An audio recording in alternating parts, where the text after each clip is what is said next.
Good evening, everyone. I'm Murad Ouada, the Executive Director of the New York Immigration Coalition. The NYC is the country's oldest and largest policy and advocacy organization, representing 200 plus immigrant and refugee rights groups from across the state. Tonight, we're going to have a really important conversation with some of New York City's mayoral candidates to hear about their plans to support and empower our immigrant communities now and into the future. And we're really excited, not only because this is the first forum to exclusively focus on issues important to immigrants, but also the first one that will be streamed simultaneously in English, Spanish, and Mandarin. If you're looking for a link to your specific language stream, check the comments on Facebook. And here's how tonight's program is going to work. We will start with some rapid fire yes or no questions, followed by long form questions for all the candidates. Then we'll open up the floor to your questions, which you can pop into the Facebook comment section, and we will collect your questions across all the different streams and present the most relevant ones to our candidates. Finally, at the end of the program, we will ask the reporters for their thoughts on how the candidates performed tonight. Note, however, that candidate schedules are a little crazy. So if you are going to see some of our guests leaving the forum early and others joining later, don't be alarmed. We were informed and we did our best to try to manage everyone's schedules. So while we may not be starting with all the candidates here now, note that they will be joining us throughout the evening.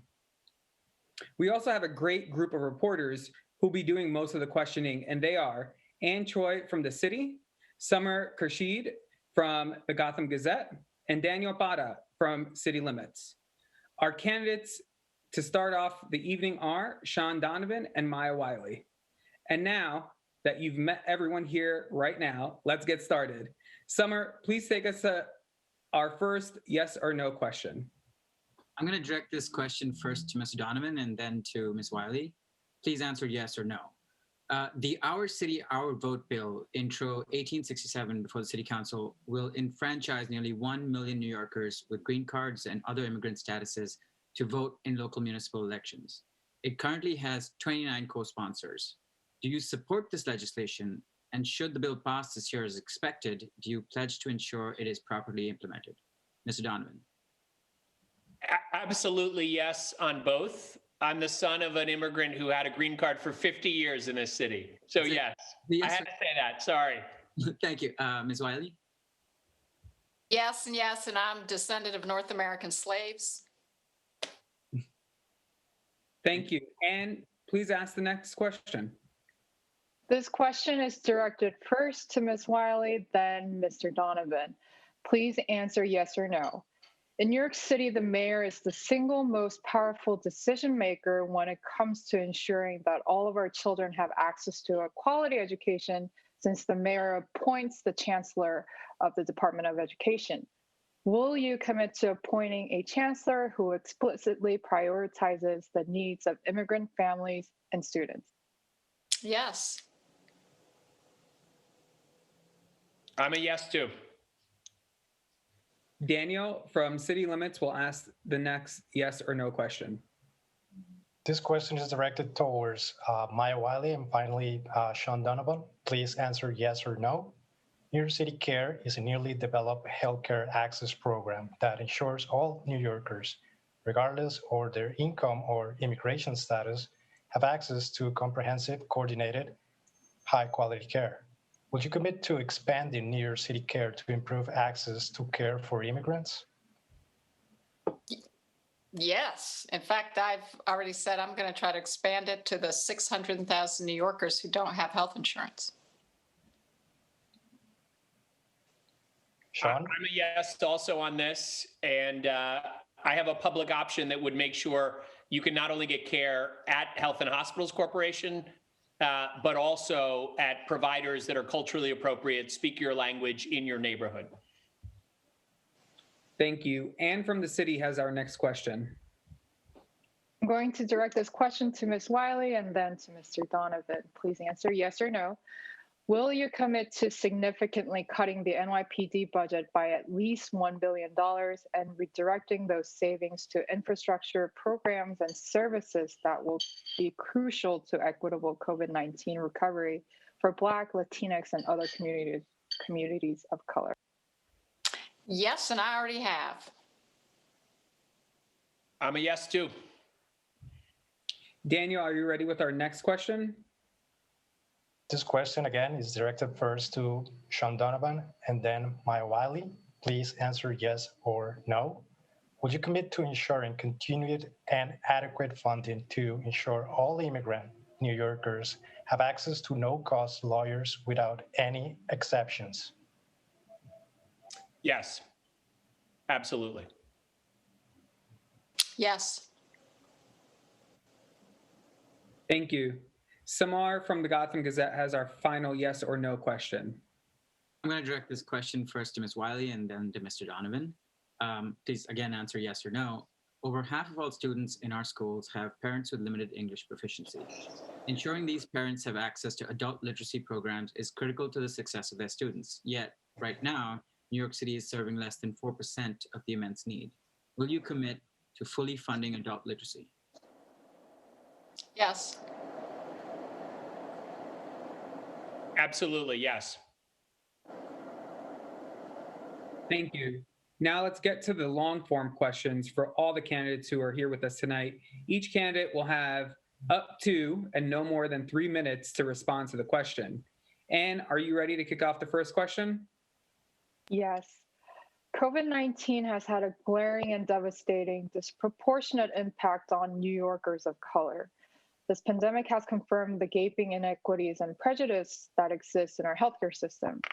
What steps will you take to ensure full enrollment of immigrant communities in quality healthcare they can afford? This question goes to Ms. Wiley first and to Mr. Donovan next. Yeah, I'm a mom, but I'm also a civil rights lawyer and advocate who, when I worked for the ACLU and the NAACP Legal Defense Fund, was focused on issues like these. And at the Legal Defense Fund, sued to keep maternal and child care beds in Harlem. This is something I've worked on for a long time. And it starts with recognizing, as I've said, 600,000 of our residents approximately don't have health insurance. I'm working with experts right now on using the city's bargaining power. And remember that the city actually gives health insurance to over 1 million New Yorkers. They're called our city workers and their families. But that gives us an incredible opportunity to create a health insurance card for those who don't have health insurance. That's also critically important to two other things I'm going to do. One is recognize that thanks to the devastation that is COVID, that we have and need, our community clinics to stay in operation. They need $100 million in infusion of dollars to stay open. I'm going to make sure they don't close. I'm going to have a moral budget that invests in that. But we also need to save our safety net hospitals as well as our public hospitals.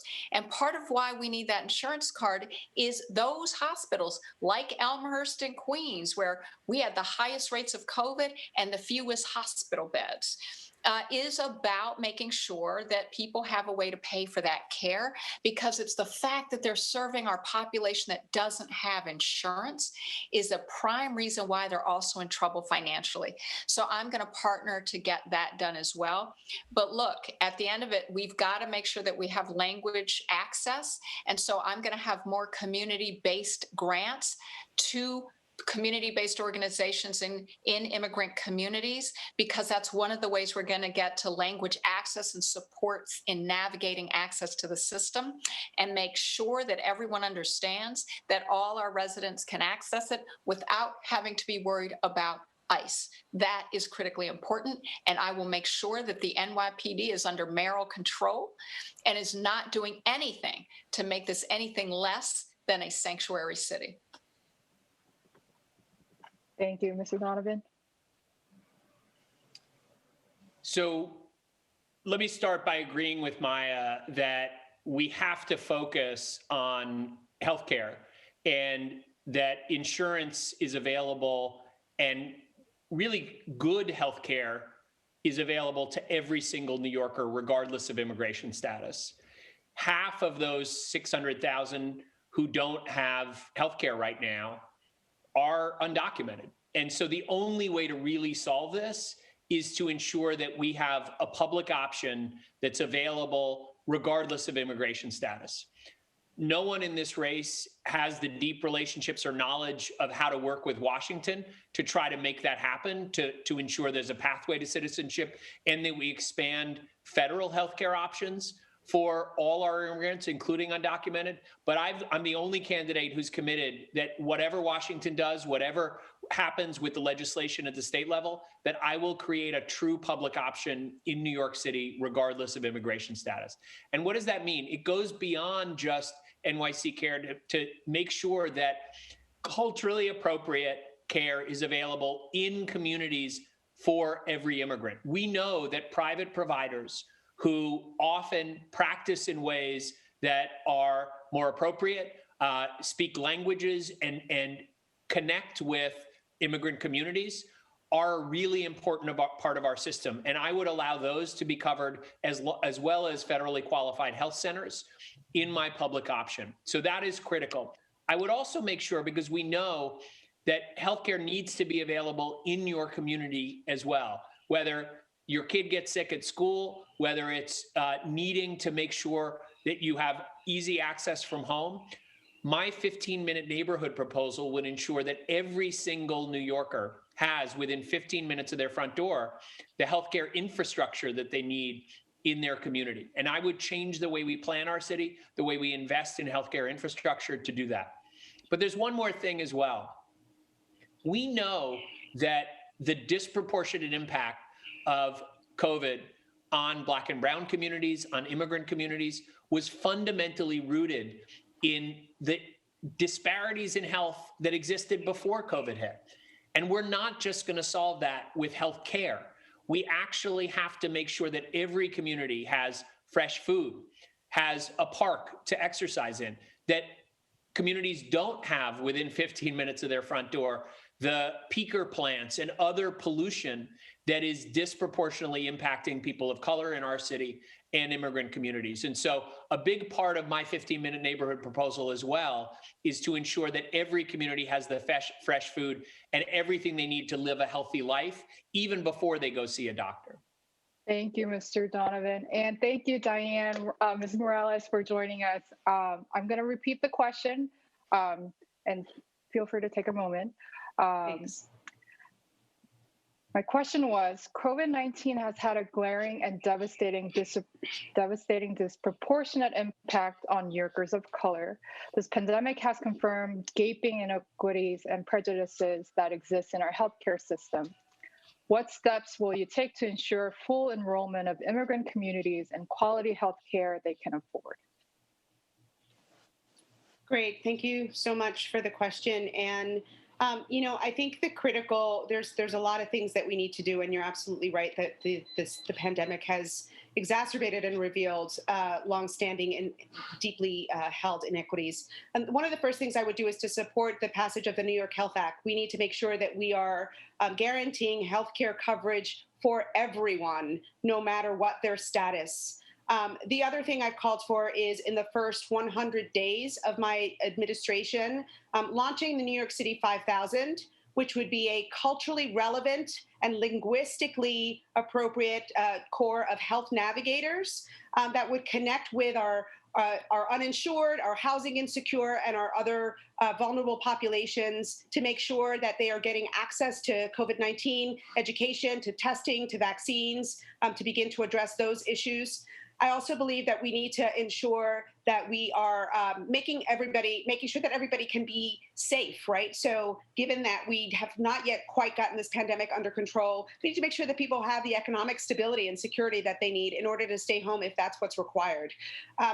One of the other things I've done is to call for the creation of a network of integrated community health clinics that would be accessible to all communities, particularly those that have been disproportionately impacted, and provide a continuum of care that is, again, linguistically appropriate, culturally competent, and focused on both the prevention and intervention and education that our communities need so that they're able to access care locally. The last thing I'll say, I don't know if there was a time limit. The last thing I'll say is that I would task our Health and Human Services, our Center for Health Equity, and our Commission for Gender Equity to establish a multi-agency and community-focused task force that would design strategies to eliminate the preventable causes of many of the disproportionate health and economic impacts that our communities suffer disproportionately to our white counterparts. Is there a time thing that I should be aware of? I'm sorry. You're good. You're good with time. Thank you. Okay, cool. 3 minutes, Dianne. Thanks, Shaun. Thank Good you. thing Eric's not here. Thank you all for your thoughtful responses. Remember, as just mentioned, we got 3 minutes per question or less. Summer, are you ready to kick off our next question? So according to 2020 data, English language learner students and children of limited English proficient parents continue to have the highest dropout rate of any student subgroup in New York City at 23%. What specific steps will you take to decrease this unacceptable achievement gap and improve outcomes for immigrant youth? Let's hear first from Mr. Donovan, then Ms. Wiley, and then finally Ms. Morales. Mr. Donovan? So we're never going to change this unless we fundamentally change the way our education system treats second language learners. And what I would do is first begin by dramatically increasing the number of dual language programs across our schools. 450 new programs is what my education platform commits to. And that's a goal I think we can reach within my first term, to make sure that we're fundamentally changing the opportunities available. But we also know that part of the problem here is that we have fewer than 45% teachers of color in a system that is more than 85% students of color. And so we have to change that as well. I will make sure that we're not only recruiting, but also retaining many more teachers of color, particularly teachers with dual language capabilities who speak multiple languages, to make sure that we are ensuring the education that all of our children deserve. And we know that recruiting is not enough. Retention is going to be an incredibly important part of this, because we see that the outcomes are different for teachers of color that often don't last as long in our system because they're not supported in the way that they should be. And so fellowships and other programs I would create would ensure we're not just recruiting, but retaining and creating a much more diverse teacher corps in our city. That's going to be critical as well. I also have many other plans for adult literacy, ensuring that we're investing in our libraries, keeping them open 7 days a week with extended hours, because they're such an important part of the ecosystem of how we ensure language access. And then there are many other things we need to do outside of our schools as well. But those are a few things that are critical to make change in our school system. Ms. Wiley? Yeah, thank you for that question. I mean, as someone who both co-chaired the School Diversity Advisory Group, that was a group that had stakeholders that were parents, that were students, that were educators, that were academics, as well as advocates. You know, one of the things that was clear, and it looked like the city of New York, and we went and talked to 800 different New Yorkers in every all the five boroughs. And this was a critical issue to many communities.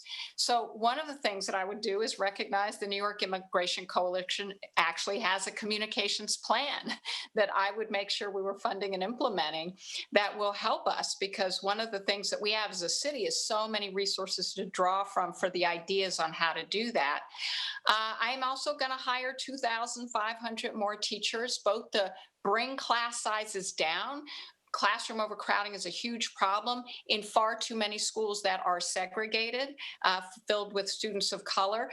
But it is also the opportunity to create more innovative programs and make sure that we're identifying the language learners. My own child, when she was in our elementary school in our neighborhood, our public elementary school, had a Tibetan student who came in mid-year who didn't speak a word of English. He was the only kid in the class, But there was really no way for the teacher at 30 kids in the classroom to even figure out what resources could navigate that.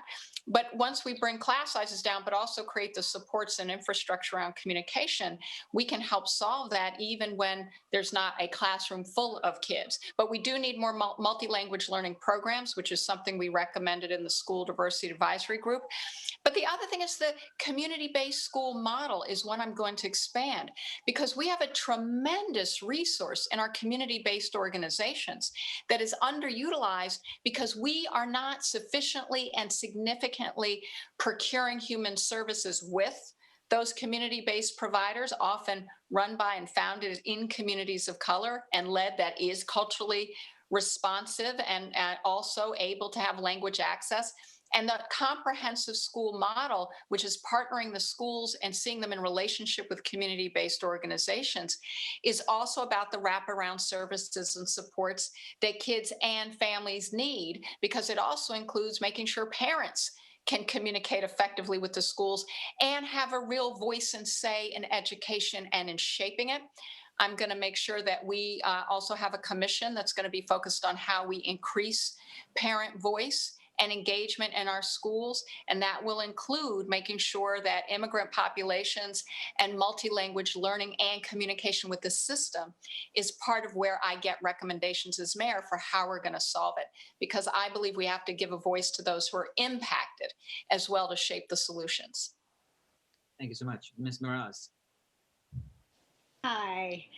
So, as the only former educator in this race, I really appreciate this question. Here's how I'm going to start. One is that we need to make sure that every student, particularly our English language learners, feel loved, valued, and respected in our school system. Because I know that if they're not feeling that, there's no way that we're going to actually be able to educate them. So that is a critical thing that we need to do. Let me tell you about how I think we need to get there. The first thing we need to do is we need to make sure that we're eliminating all screens and all of the barriers that currently act as barriers to keep our students from being able to access quote unquote quality schools, right? So we need to make sure that we are providing equal access to our students in all schools. That includes redrawing district boundaries if need be, and really working to, it's great that we got the full funding for our schools. We need to ensure that we use that funding to make sure that we are increasing and expanding and strengthening the teacher diversity pipeline.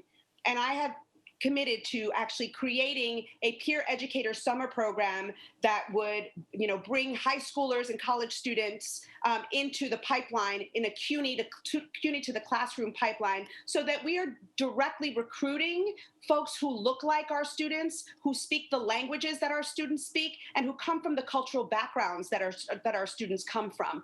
We need to also make sure that we are implementing culturally responsive curriculum so that our students see themselves in what they're learning. And here's the other thing that we need to do with ELL students. Too often, our ELL students, because they don't speak the language, are actually put in spaces where the academics do not match up with their abilities. So we have to make sure that we are expanding our resources such that we can actually meet our students where they are at.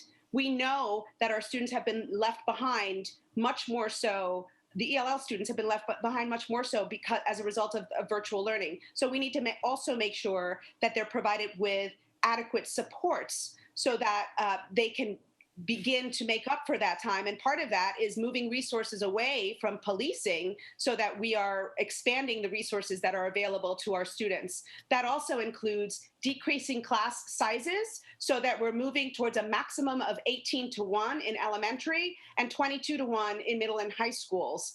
And finally, I would say, we need to actually hire a chancellor who's going to be a champion for socially transformative, holistic public education that meets our students where they are and provides education to them in the language that they know while they transition to become English proficient. Thank you all. To our viewers watching, please add your questions in the Facebook comment section, and then be able, if you need translation, We have this forum being translated into Spanish and Mandarin, and you can navigate that through Facebook. So thank you all for your responses. Daniel, are you ready to kick off our next question? Yes. Homelessness in the city remains high. Our public housing network is crumbling. Affordable housing is tough to come by, and many New Yorkers owe rent because of the pandemic. Immigrant New Yorkers also are more likely to be rent burdened or to live in informal housing arrangements such as basement apartments, single rooms, or overcrowded rental units. As New York next mayor, what's your plan to tackle housing and homelessness, particularly for city immigrants? Let's start with Dianne Morales, then Shaun Donovan, and finally Maya Wiley. Remember, you each one have 3 minutes to answer the question. Gracias, Daniel. So the first thing that I have done is to call for housing as a human right. We have to make the political commitment to guaranteeing housing to all New Yorkers, regardless of status, regardless of documentation status. And so I've committed to guaranteeing housing for all and providing secure and guaranteed pathways to people to affordable permanent housing. Doing that means that we have to look at all of our existing spaces, including our hotels, including our commercial storefronts, including our office spaces, and be willing to convert those, as many of those as possible, into housing, as if as needed for the homeless population. I've also committed to appointing a deputy mayor that's actually going to not just hold all of our housing agencies under their umbrella, but actually assume responsibility for leading and coordinating a citywide cross-sector effort to address housing opportunity and social mobility for all New Yorkers. That includes shifting the $3 billion annual shelter budget from the shelter industrial complex to preventative measures like providing permanent housing. I also think that we need to make sure that we are providing the protections, the rent protections to everyone who is in place, right? So when we move past beyond extending the eviction moratorium and making sure that people are able to stay in place, we need to make sure that we are also providing state rent stabilization, capping rents, providing vouchers for those who need them. And in terms of expanding our stock of affordable housing, we need to commit to using all public land rather than selling it to private developers. We need to commit to using public land for creating additional affordable housing for everybody. We need to completely reform our ULURP process. We need to move away from the current sort of model of housing development that prioritizes for-profit developers and prioritizes that giving them tax subsidies. We need to invest those dollars in our communities first, in community-led planning processes, so that we know that we are doing what we need and what our communities want in terms of building housing. And that's part of the comprehensive city planning model that integrates community needs and citywide needs. And finally, we would revamp the ULURP process so that communities are in fact at the front and center of that process. And we would discourage the continued use of member deference in city planning decisions so that we can also protect our communities from harassment by landlords. As a kid growing up in this city in the 1970s and 80s, I saw homelessness exploding on our streets. I saw communities like the South Bronx and Central Brooklyn crumbling, even burning to the ground. And I was outraged that in the wealthiest city, in the wealthiest country on earth, we allowed our neighbors to sleep on our streets. We allowed our communities to crumble. And it lit a fire in me to go to work on behalf of this city that I love. And so I started volunteering in a homeless shelter. When I finished school, I came back to work for a nonprofit, rebuilding those very same neighborhoods in the South Bronx and Central Brooklyn. And for the last 30 years, I've worked to make sure that people in this city and across this country could find decent, affordable places to live. And so no one in this race understands what it will take to make housing truly affordable in New York in the way that I do.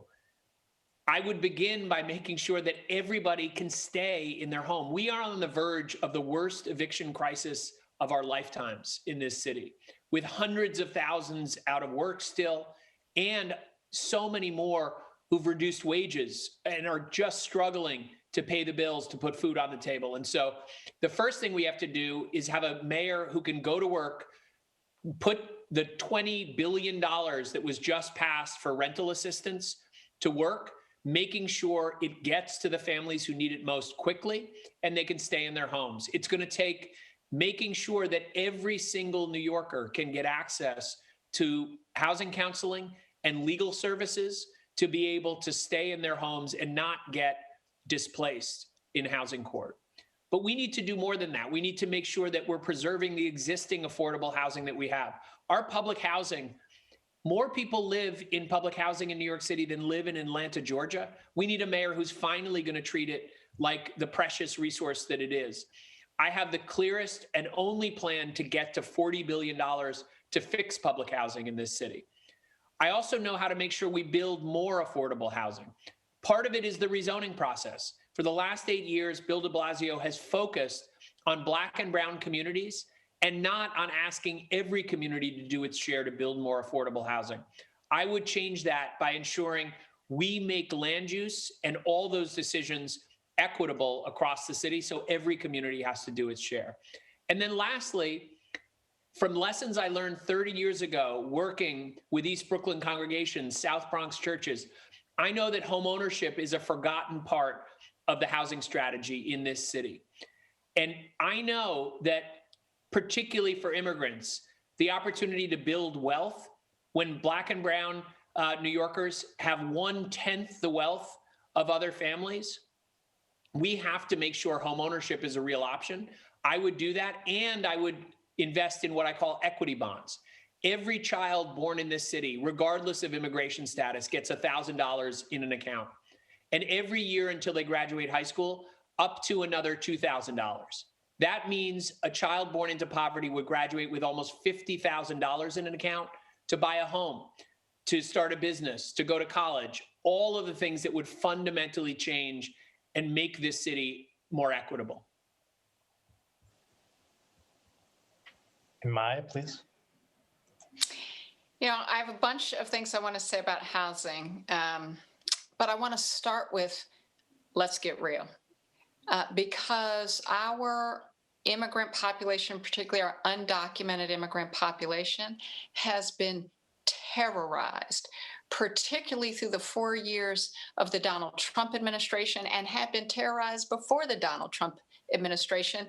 And I think about the incredible partnership I had when I was at the New School with the Digital Equity Laboratory with the New York Immigration Coalition on everything from how we thought about digital sanctuary and also how we thought about the 2020 census, because we saw our folks being terrorized and taught as if they needed to fear government any more than they already did, but taught that they were right to fear government.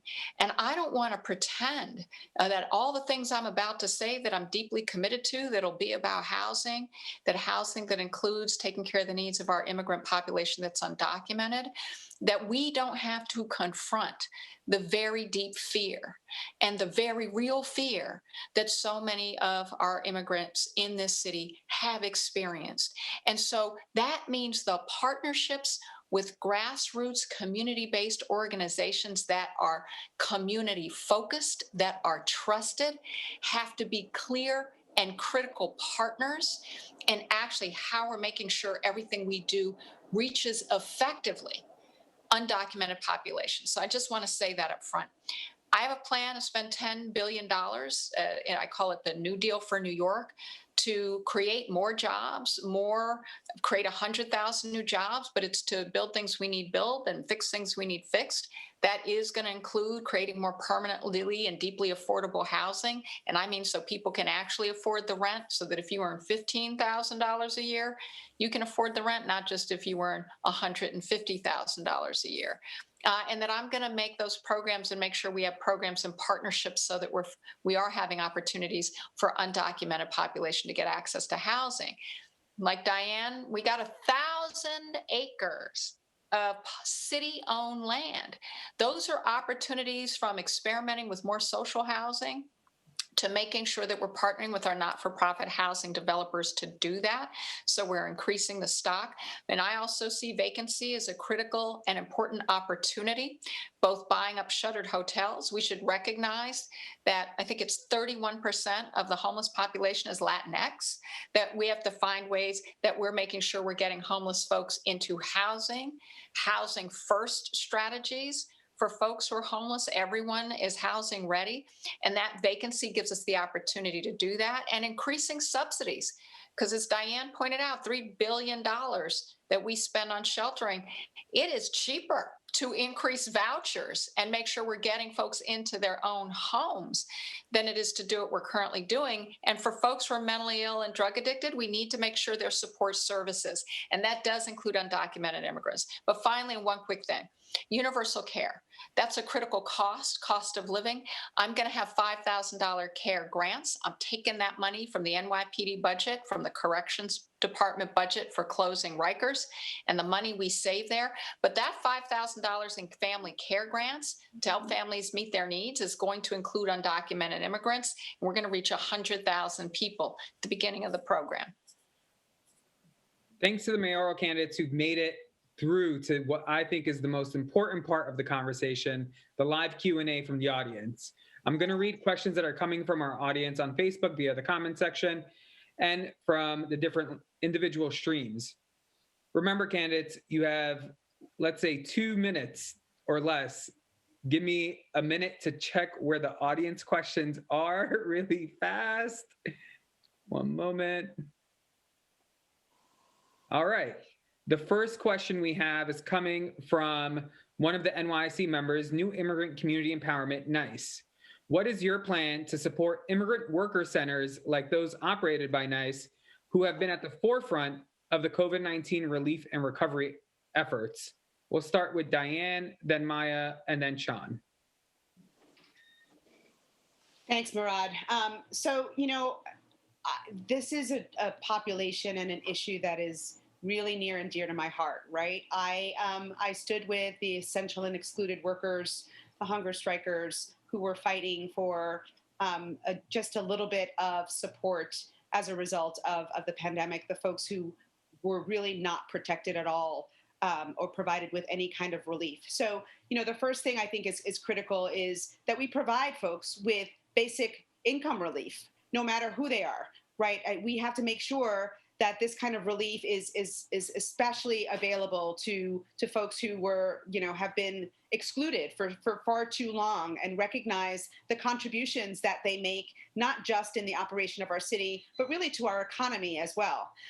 But the other thing is that I've committed to actually ensuring mass public employment. I think we need to actually be investing in job creation right now, job creation that is available to everyone, no matter their documented status. And that means working towards a green municipal jobs guarantee that's going to include everyone, immigrant and undocumented communities, and making sure that they have the ability to access those jobs and get the training for those jobs. I also have committed to expanding our care economy. And that means, recognizing the role that so many of these folks play in, providing affordable and quality childcare, early childhood education, home care, disability and long-term care, as well as elder care for our families, and making sure that folks have access to those jobs, that folks are being paid fair and livable wages, that they have access to benefits, and all sorts of the worker protections that they have the right to, that everyone else should have the right to in order to be able to live in dignity. I'm going to stop there because I see the timer. Thank you. Maya? Yes, so thanks for this question. It's an important one. So first, I'm going to make sure that we're increasing the budget for the Mayor's Office of Immigrant Affairs, and it is to ensure that we're expanding the resources for supporting worker centers, among other things. As I've also said, I'm going to create universal care centers. We know that we have to support immigrant families in caring for themselves and family members as drop-off for care. That's both going to create jobs. I'm going to locate them and start them in communities hardest hit in COVID, which really are our communities that are Black and Latino and Asian and Native American, and that these are places where it will be free centers, but we're also going to co-locate with other services and supports. I already mentioned the community care grants as well, but look, we also have to talk about wage theft and worker protections. And I'm going to make sure we're expanding the enforcement capacity in the city to make sure that we're going after wage theft, having the partnerships, including with worker justice centers, to make sure that our undocumented immigrants can feel safe and secure in reporting those issues and going after them in ways that don't make folks feel like they're going to be endangered, particularly when it comes to things like ICE. And that's critically important. And again, it's going to be including resources. But I'm also have in my small business plan said, in addition to supporting small businesses, and lots of immigrants are small business entrepreneurs that did not get any help from any of the relief programs. But I've also said that worker cooperatives are our small businesses and street vendors are our small businesses. So I have included them in the small business plan, both for resources and supports. And that will include, when we're talking about worker cooperatives, supporting cooperatives, that will include undocumented immigrants. And I've got $7 million in my plan for that. Thank you. Shaun? So I would absolutely expand investment in worker centers and a range of other nonprofits and services that are going to make sure our city is truly a sanctuary city for every immigrant from across the world. And that's going to take real investment. And I have a very clear plan to reinvest $3 billion by the end of my first term from our criminal justice system into our communities, into worker centers, and a broad range of other programs that reduce the underlying causes of violence and hopelessness in too many communities. But I also am unique in this race in being able to go to Washington and work with the Biden administration, with Vice President Harris, with all of our leaders in Congress, given my experience 8 years in President Obama's cabinet, to be able to make sure that we start to fundamentally change our safety net so that it works for all workers in our city, every immigrant. This is an opportunity because we've seen for the first time unemployment insurance that's available to those who aren't regular workers. We've seen benefits from the state going for the first time to undocumented folks in our city. This is a moment where we need a mayor who can go to work and ensure that our entire safety net works for all workers. So this is a moment, a New Deal moment, where we need the right mayor to help us get there. And then what I would also say is the critical importance in a broader investment in nonprofits. We've seen again and again, even if you get federal programs like the Paycheck Protection Program or others, they won't ultimately get to the folks who need them unless we have the right messengers. The message won't matter if the right messengers aren't involved. This is why I worked closely with the Immigration Coalition, making sure that we got every New Yorker counted in the census. It's why I worked closely with nonprofits for the last 30 years, from Nos Quedamos to East Brooklyn congregations. And we need a mayor who really understands the power of our nonprofit partners in this city, because otherwise we're never going to be able to truly deliver the services in a culturally appropriate way, in the language that they should be. And this is why we need to value our nonprofit community and invest in it in ways that no mayor has done before. And that's what I would do at City Hall. Thank you, Shaun. Our next question comes from Manyak Yu at the Academy of Medical and Public Health Services, AMPS. Immigrant communities have been hit especially hard by the COVID-19 pandemic and lack access to care, including mental health services that are culturally and linguistically appropriate. What steps will you take to meet the demand in immigrant communities? And we'll start, the first person up is Maya, followed by Dianne, then Shaun, and we've been joined by Andrew Yang, who will be the last person to answer this question. Go for it, Maya. Well, thank you for that question, because mental health is something deeply personal and important to me as a trauma survivor, having watched my father die, but having been fortunate enough to have a mother who had a decent job and some resources to get me trauma-informed care, and my brother. But I say that because our communities are traumatized by COVID.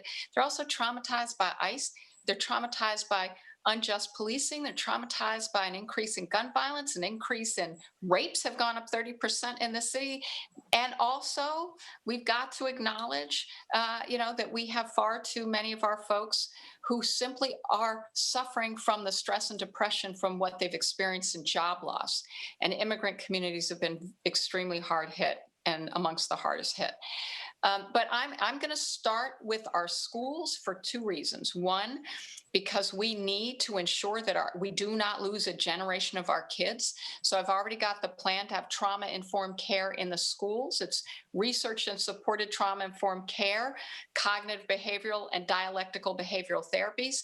But the point about partnerships so that it's culturally responsive and supported is critically important. These particular forms of trauma-informed care are not only researched, we know it brings violence down and sends graduation rates up.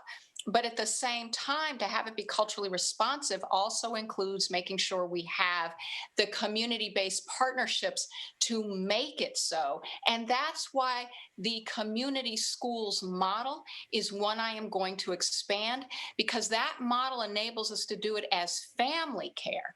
Because what we know about the community schools model when it's done right, and I'm going to invest in doing it right, is that it's community-based partnerships with not-for-profits. So in a sense, the school is a community center in a way, but this is the family unit. So not only is the student getting support services, but the family is being treated as a whole family. It does require those partnerships, and I'm going to invest in both those things. But we're also going to make sure that mental health is seen as healthcare. So as we talked earlier about expanding the insurance access for healthcare, that is going to include mental health services. And that is going to mean that we're also going to look at it from a culturally responsible place. So thank you for that question. Thank you, Maya. The 2-minute clock starts now. Dianne, followed by Shaun, and then Andrew. Okay. So listen, we know that our immigrant communities have substantially lower insurance coverage than any other group here. And so we have to make sure that everyone has access to coverage. That is the first thing. I'm really glad that my colleagues are acknowledging the importance of the role of community-based human service organizations in any recovery for our city and our communities, because I'm the only one in this race who has spent decades actually leading those kinds of organizations, designing those programs and services, and providing them to our communities in linguistically and culturally relevant ways. So we have to make sure that we are doing that. And one of the things I mentioned earlier was the proposal to create a network of integrated community health clinics. And those clinics would actually be neighborhood-based and staffed with people who are reflective of the community, both linguistically and culturally, so that we are able to provide services to community members in a way that is relevant, in a way that is being delivered by people who are trusted and credible to them, so that they can access services that we also know in many of our communities have been traditionally stigmatized, particularly around mental health. As the mother of a young daughter who has struggled with mental health challenges for a really long time, I can tell you that I understand the value of having services provided to you, particularly mental health services, by someone who looks like you, by someone who shares your background, and someone who you can relate to in that way. It is a critical thing. And so that is also part of why I would expand the partnership with CUNY, so that we are creating a pipeline to people in this field so that we're expanding the number of folks who actually look like us, who are providing these services to our communities. It's critical to do that, particularly with a focus on mental health treatment and support that is evidence-based and socially responsive. Thank you, Dianne. Shaun? So Murad, first I would just want to say, unfortunately, I'm going to need to jump after this. I have an 8:30 forum that I need to get on, but I'm deeply grateful to the Immigration Coalition for bringing us all together. I'm also deeply grateful for the amazing work that you do every day around our city. And you should all be very clear that you would have a partner at City Hall who would work with you every single day. That's why I have the most comprehensive, specific immigration plan of any of the candidates on my website at shaunfornyc.com. As the son of an immigrant who grew up in Costa Rica and Lima, Peru, this is personal to me, that New York be a city, a sanctuary city. And I have a unique ability to work across the country to make sure that we are protecting immigrants here in New York and lifting them up every single day. And I will also say, as someone whose family has struggled with mental health issues, whose sister was a psychiatrist working on a street team in New York City with those struggling with homelessness, this issue is very personal to me. It's why I made sure, as part of my 15-minute neighborhoods, that emergency mental health care would be available in every single neighborhood across this city. And it's why I made sure that we were providing in my public option preventive and primary care, mental health care for everyone, regardless of immigration status. And I completely agree with Dianne's point that it isn't just enough to be able to provide that at health and hospitals facilities. We have to be providing it at private providers that provide linguistically appropriate, culturally competent care every single day. Those relationships work. They are trusted. They ought to be covered under a public option, regardless of immigration status, including mental health care. So thank you. Thank you, Murad, for having me. Thank you. Andrew? Hello, Murad. Hello, NYC. It's great to be here. This is very near and dear to me, this topic. I mean, well, first, I'm the son of immigrants myself, as most of you know.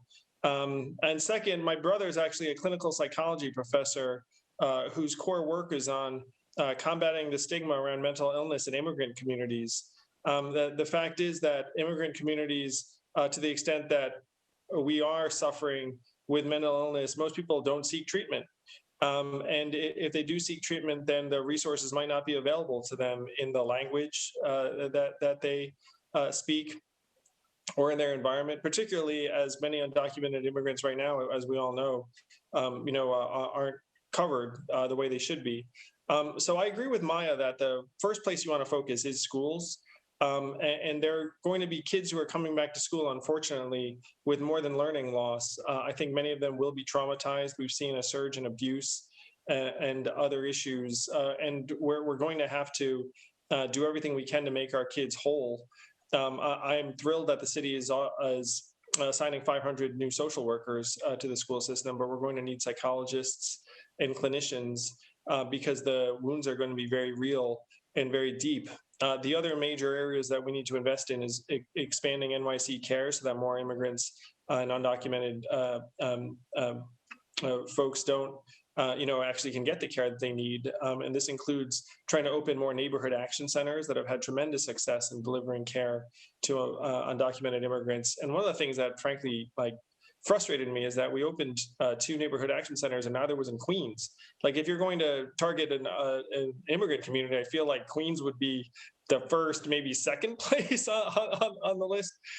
So we need to try to open more neighborhood action centers that actually serve immigrant communities, invest in NYC health and hospitals, which serves many people in this population, and do our best to deliver when we can identify folks who are struggling. It's one reason why I think schools are the place to start, because you're more likely to be able to both identify and deliver the resources there. Thanks, Andrew. I am going to move us to the next question, and then Is this wait? I just want to be clear on this. I think it might just be me. Or are we just gonna like ask questions, which is totally cool because I just got here, but I just want to make sure that that's what's going on. Andrew, we are rolling with the punches. We are. Oh, I mean, this is delightful. Oh, no, I mean, fire away. I'm very thrilled to be here, and I'm sorry I haven't been here until now. You can tell I'm in, some strange environment. Yeah, it looks like you're in somewhere sitting in front of a door, but it's all good. We're gonna ask the next question, and then we're gonna scroll back up to a couple of rapid fire questions that we had other candidates answer. So we'd love for you to answer them as well. So this next question comes from Facebook. The question is from Ben. Desegregating New York City schools has been a controversial topic. Where do you stand on desegregating schools, and what's your plan? Well, I think there are two deeply interrelated problems. Is that our schools are segregated and they're not delivering a quality education to many of the families that are within them. And the goal would be to tackle both these problems at once. As a public school parent myself, the main goal and vision you have when your wife's you're pregnant, your wife's pregnant, and you have a child is like, okay, I want to send my kid to a public school that is near me, that is providing an education that we're excited about and represents my community. So that should be the goal we try to fulfill for every parent in New York. And so we should be investing in every school. And then the hope is that if you increase the quality of schools, then you can also increase their integration by having it so that if you have people that are frankly just excited to send their kid to the local school, then the local schools will be attractive to people of any and every background. I'm thrilled by some of the efforts in Park Slope in Brooklyn when various communities have elected to say, look, like it's unacceptable that schools are this segregated and we'd like to help change it. And I would build on and reinforce any efforts in that direction, because right now we're failing our kids on multiple levels. Right now, I'll say my great frustration is that more than 50% of kids aren't in school right now, like at least physically. And in-person schooling, remote schooling is 30 to 70% worse than in-person schooling. So imagining that it's a substitute is wrong. If you look at the families that have been opting to in-person schooling, it's disproportionately white and Latino, and then Black and Asian families have not been opting in. And so we have a lot of work to do, frankly, just by getting kids back into school, like, the school that they're supposed to be going to, and then assessing just how bad the learning loss and trauma are. So to be honest, like that's my top priority. I certainly hope that that's not an issue by January, but I fear it may be. Thanks, Andrew. Before we jump to the rapid fire yes or no questions, I have one other question here. You've defended the gifted and talented program and the specialized high school admissions test, despite overwhelming evidence that these high-stake policies breed segregation. A vast majority of API students do not attend specialized high school, and 40% are not college ready upon graduation. Can you explain how your policies will actually support our most underserved APIA and immigrant students, including newcomers and students with gaps in their education, as well as students with disabilities? And we'll give you a minute to respond to that. Of course. I love this question. I agree with the substance of it, that we're spending a way disproportionate amount of time focusing on a handful of selective high schools that serve a relatively small percentage of school children, and not looking at like all of the middle schools and yes, the high schools that are not delivering results for kids. I want to help as many people as possible, as quickly as possible. And if that's the mission, then you want to invest in every school, not just the handful of schools that everyone's always talking about. And this is particularly true for Asian immigrant communities, as this questionnaire is suggesting. Something like 42% of Asian households, have another language as their first language, which means a lot of the kids who are coming in also, aren't as proficient in English as, some of our schools might expect. So we need to dramatically invest in language access education at every stage in every school, try and make it so that our kids have a real shot. I love the substance of this question because it reflects how truly diverse and frankly in need many parts of the Asian American community are. One of the things I have seen deliver results in these contexts is one-on-one tutoring and mentoring. I think that can help a lot of kids, not just Asian American immigrants, but like kids of any community, speed up. The problem is that right now our schools aren't really designed to deliver this, but there are various organizations that are delivering this, and I think in many cases we should be supplementing what's happening in our schools with these kinds of services. I've asked for 10,000 tutors through AmeriCorps to tutor 100,000 kids because I believe so strongly that we need one-on-one teaching and mentoring, in part to help some of our immigrant kids actually get the proficiency that they deserve and need that isn't necessarily happening in many of the school systems. Thank you. I'm going to kick it to Summer from the Gotham Gazette to ask the first yes or no question. Mr. Yang, this is as Murad said, this is a yes or no question that all the other candidates have answered. The Our City, Our Vote Bill, Introduction 1867, will enfranchise nearly 1 million New Yorkers with green cards and other immigrant statuses to vote in local municipal elections. It currently has 29 co-sponsors in the City Council. Do you support this bill, and should it pass this year as expected, do you pledge to ensure that it is properly implemented? I can see why this is framed as a yes or no question.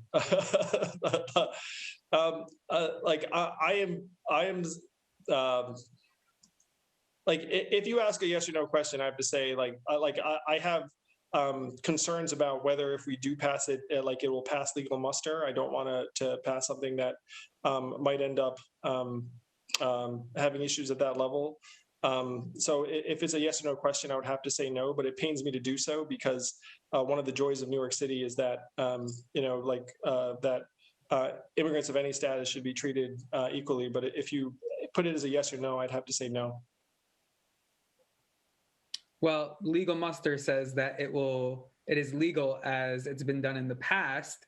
And in New York City, we have been working on this campaign for a few years, and hopefully and successfully will be passed through the City Council and then, implemented by the city. Our next question is going to come from Anne. Please go for it. In New York City, the mayor is the single most powerful decision maker when it comes to ensuring that all of our children have access to a quality education, since the mayor appoints the chancellor of the Department of Education. Will you commit to appointing a chancellor who explicitly prioritizes the needs of immigrant families and students? Yes. Thank you. The next question comes from Daniel from City Limits. Yes, this question, please answer yes or no. New City Care is a newly developed healthcare access program that ensures all New Yorkers, regardless of their income or immigration status, have access to comprehensive, coordinated, and high-quality care. Would you commit to expanding New York City Care to improve access to care for immigrants? Heck yes. Thank you. The next question's from Anne with the city. Will you commit to significantly cutting the NYPD budget by at least $1 billion and redirecting those savings to infrastructure, programs, and services that will be crucial to equitable COVID-19 recovery for Black, Latinx, and other communities of color? I agree with the fact that many communities have been underinvested in, but if it's framed this way, I would have to say no. The next question is coming to you from Daniel. Yes, please answer again, yes or no. Will you commit to ensuring continued and adequate funding to ensure all immigrant New Yorkers have access to no-cost lawyers without any exceptions? Yes. Thank you. And the final yes or no questions coming to you from Summer with the Gotham Gazette. Over half of all students in our schools have parents with limited English proficiency. Ensuring these parents have access to adult literacy programs is critical to the success of their students, yet right now New York City is serving less than 4% of the immense need. Will you commit to fully funding adult literacy? Yes.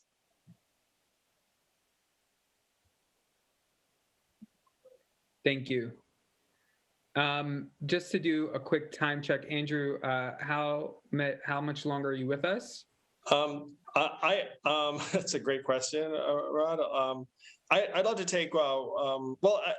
I have 2 more minutes. Okay. So I'll ask this question. COVID-19 has had a glaring and devastating disproportionate impact on New Yorkers of color.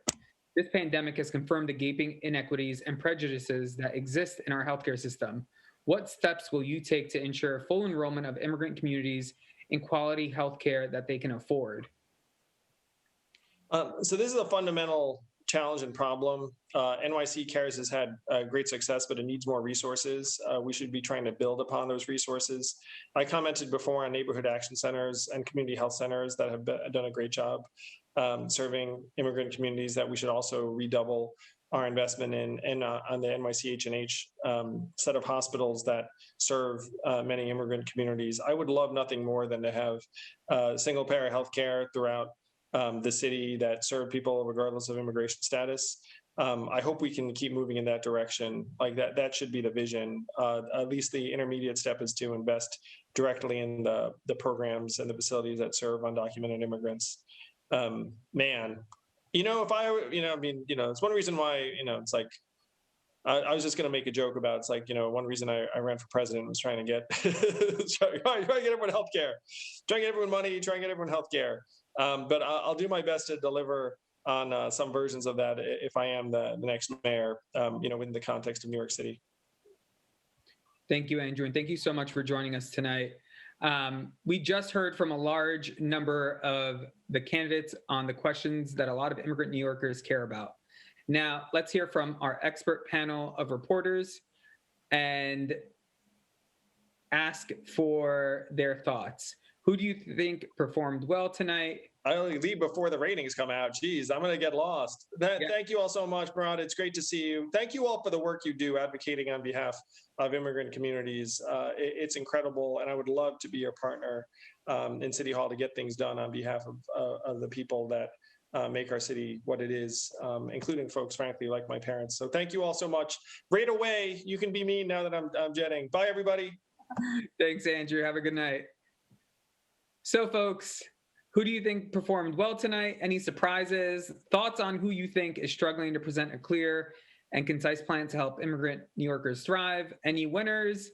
Let's hear from Summer, then Daniel, then Anne. Feel free to jump in if you want to have a conversation amongst the three of you. And we invite our audience to share their thoughts on how the candidates did in the Facebook comments as well. I'm going to be honest. I think my biggest surprise is that Yang just said he doesn't support municipal voting rights for green card holders and people with work authorization, because that's what the bill would entail. The fact that he doesn't know if he'll pass legal muster, he should know that already. I think, New York City has allowed, immigrants to vote back when there used to be a Board of Education. So I believe that's the precedent that allows it. I think there's other municipalities that have, voting rights for immigrants. So there is precedent. The fact that he didn't know is kind of surprising, especially if you're going to join a forum on immigration and on an issue that's been talked about for years, if not at least very strongly for the last 6 months. So I'm going to say surprised, yeah, at least. Right? Am I the only one here? Yes, you're not the only one who's surprised. I was surprised myself as well. Gotta confess that I was surprised that also Shaun Donovan said yes to all of our questions, because as we all know, the question push forward candidates on their visions. And it also reiterates what Maya and Dianne has share through their platforms about what they think about immigration. So this confirms their vision and their plans, basically, what their thoughts are and how they want to implement them, basically. Right. I wish I were able to ask Andrew Yang a follow-up question, because one of the rapid fire questions about cutting the NYPD budget to redirect those savings for ensuring equal recovery, he said not in that frame. He didn't agree or commit to cutting the budget. I wonder what his plans are. if he has one in other ways, because I think a lot of candidates have said many plans, many ways to ensure equal recovery, equal access to housing, equal quality educations. But as some of the viewers have already pointed out, those things cost a lot of money. So I wish we were able to hear more from candidates. Yes, it's slightly easier to promise a lot of actions without having to state how they're going to pay for it, because of all the things that are, all the services that they have listed, as crucial as they are, they're going to be pricey. I wish I was able to hear more from that aspect from the candidates. Another thing that I would like to note is that I think only Maya Wiley described immigrants as business owners. And I think that is a key perspective that candidates are missing out on. As we know, foreign-born population, immigrant New Yorkers are the foundation of New York City's economy. They disproportionately represent small business owners, and especially owners who start new businesses. I think what's good for those small business owners, regardless if they're foreign born or native born, making business, the process to do business easier, that's good for everyone involved. So I wish, again, would have loved to hear more about immigrants as small business owners who employ half of workers, who have been hit disproportionately by COVID because they do employ a lot of people in the service industry. What were the plans for those? Bedrock of New York City's economy. So those are some of my takeaways. I think some of the interesting things, I mean, it was practically a throwaway line, but I think, especially when we're talking about the NYPD, Maya Wiley said she wants to ensure mayoral control of the NYPD, which last time I checked, I think it is under the mayor, but that was like a sort of a very edgy dig at Mayor de Blasio, clearly. And Shaun Donovan said he wants to reinvest $3 billion from the criminal justice system. I don't know if he's gone that far before, because, clearly other candidates have talked about defunding NYPD. Wiley's plan for the care economy depends on pulling a couple of $100 million from corrections, police department. Morales has been talking about cutting $3 billion from the NYPD from the start. But I don't think I've ever heard Donovan say we're going to, and I mean, clearly he was very careful to say from the criminal justice system. But, it'd be good if you could delineate that $3 billion figure that he's talking about. When it came to housing and homelessness, Donovan clearly has the policy chops, but I don't think I've ever heard him, and this would be interesting to hear. He worked on housing under Bloomberg. He's criticized homelessness under de Blasio. He's criticized the upzonings in communities of color. I don't think I've ever heard him say, or at least, say, these are the mistakes we might have made under the Bloomberg administration. The housing crisis happened under 3 terms of Bloomberg, where the city became more and more unequal. I'd like him to maybe, concede, here's what I could have done differently. Here's what, the administration where we screwed up that created this problem that's existed for so long.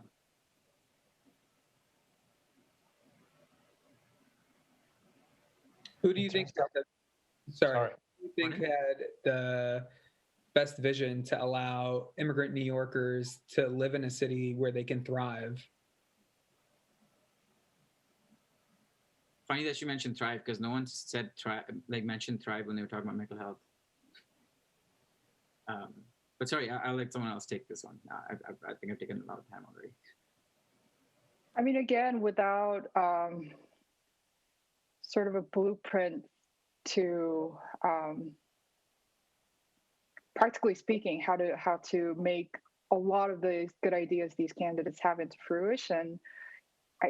For me personally, it's hard to judge whose vision is the best, frankly. I wish all the candidates in the ballot have participated. I think they owe it to New Yorkers, and especially immigrant New Yorkers, to share their visions. I'm sure we will be hearing more from them, but based on today's performance alone, not the answer you're looking for, Murat, but I don't have a winner in my mind. I mean, you know, I don't think we've heard like a splashy immigration focused idea. I don't know if any of them has a NYC ID NYC type proposal, or if there is one, it's not specifically, you know, immigrant focused. That all of their ideas are, I'm going to create 15-minute neighborhoods. That's going to help everyone. I'm going to give $5,000 to caregivers. That's going to help everyone. I'm going to reinvest money from the NYPD. That's going to help everyone. So, you know, I guess it's hard to judge, especially since a lot of these candidates haven't really thought about the dollar figures involved. I think all of them are mad at Mayor de Blasio for, you know, increasing the budget by a lot of money while they're proposing some programs that would cost billions and billions more. Yeah, I think besides the candidates that we have today, maybe Scott Stringer is the only one that we missed that has some kind of agenda or has set up an item in their platform that talks about immigration. But I have, like, as Anne, more follow-up questions for them. I would like to know more details about how they would like to implement their ideas. For example, I would like to know how an expansion for New York City Care will overlap or not with this idea of healthcare for all. That's one. Also, I would like to know, for example, when Maya said that she will like expand Moya, how she will do that and what type of things this office will be tackling. Right now, Moya has really specific programs and roles for the city, and I would like to know more about what she wants to do with that office. And as Summer said, I would like to know more about exactly how Shaun Donovan wants to help the worker centers, because he said a little bit about that, but he didn't say much, I'll say. I would like to know more about it. And one of the things that I think we didn't hear much is the mental health. I don't know, guys, what you think, but I think that was the only question that all the candidates kind of dodged a little bit, but I don't know what you guys think. Yeah, there was a lot of, you know, we have to invest more in programs. We have to do like, but there's not really, I mean, they could have started off with, I'm surprised they didn't. This was a freebie. They could have started off with what went wrong with Thrive and how they'd fix it, you know, because no matter how shoddy the implementation of Thrive has been, at its core, the idea is great. Everyone deserves access and free mental health care, and this is how we're going to do it. These are our metrics. Each of these candidates could have said, here's exactly what I'm going to put money into, these programs, this and that. There was some vague talking points, but again, it's hard to, you know, if you're not in office already, it's hard to make promises about specific programs that get down to really nitty gritty, but they could have been more specific. They should have been more specific. And in general, I guess, you know, some of the candidates you could tell some of the candidates were very well briefed on numbers and programs. Other candidates made sort of vague promises. For instance, when we're talking about education, Donovan was dropping numbers left and right. Maya Wiley was talking about specific programs. I was surprised to hear Morales not get too specific when she was talking about education, considering she's a former educator. But I guess these are follow-ups that we gotta get more answers from them.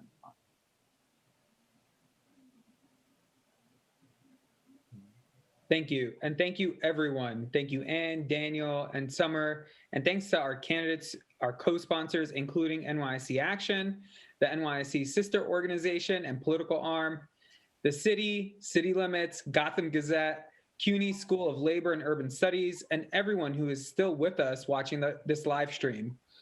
I want to remind you that you can stay up to date on NYC's activities by subscribing to our e-newsletter at nyc.org. You can also stay on top of our political activities and endorsements for City Council, DA, Borough President races at nycaction.org. In the meantime, here are some key dates to know. The deadline to register to vote is Friday, May 28th.